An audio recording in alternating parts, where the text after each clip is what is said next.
नमस्कार मित्रांनो, आजच्या इंग्लिश स्पीकिंगच्या व्हिडिओमध्ये आपण डिस्कस करणार आहोत कॉमनली यूज इंग्लिश. कॉमनली जे काही आपण इंग्रजीमध्ये बोलतो ते कसं बोलायचं त्याचे काही एक्झाम्पल्स आपण घेणार आहोत. चला पहिलं एक्झाम्पल घेऊया. कपडे सुकवून दे.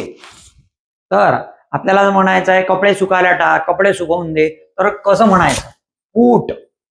Put the clothes to dry. कसं म्हणायचं? Put the clothes to dry.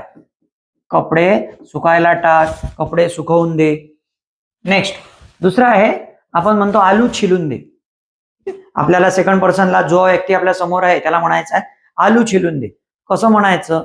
तर peel off the potatoes. Peel off the potatoes. आलू छिलून दे. नेक्स्ट झाकण उघड. झाकणला लीड म्हणतात. Open the lid. उघड म्हणजे open. Open the lid. Open the cap. झाकण उघड. कॅप म्हणजे झाकण. नेक्स्ट नळ चालू कर. असं म्हणायचं आहे आपल्याला. कसं म्हणायचं? तर टर्न ऑन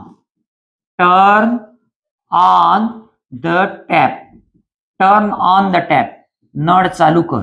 आणि नळ बंद कर असं म्हणायचं असेल तर turn off the tap.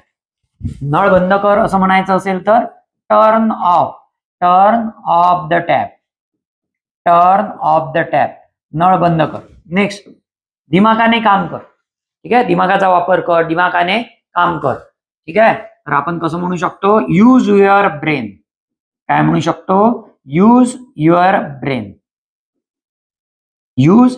Brain. तू तुझ्या दिमागाचा वापर कर, ब्रेनचा वापर कर. Use your brain. नेक्स्ट हळू बोल. तर कसं म्हणायचं? Speak slowly.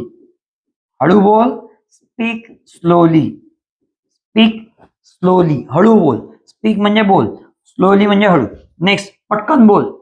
स्पीक क्विकली म्हणजे पटकन बोल.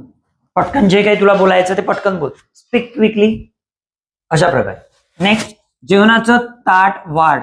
जर आपल्याला सांगायचं असेल आईला, वाईफला, कुणालाही सांगायचं असेल, बहिणीला, सर्व द फूड. जेवणाचं ताट वाढ. सर्व म्हणजे वाढून दे मला. Serve the food.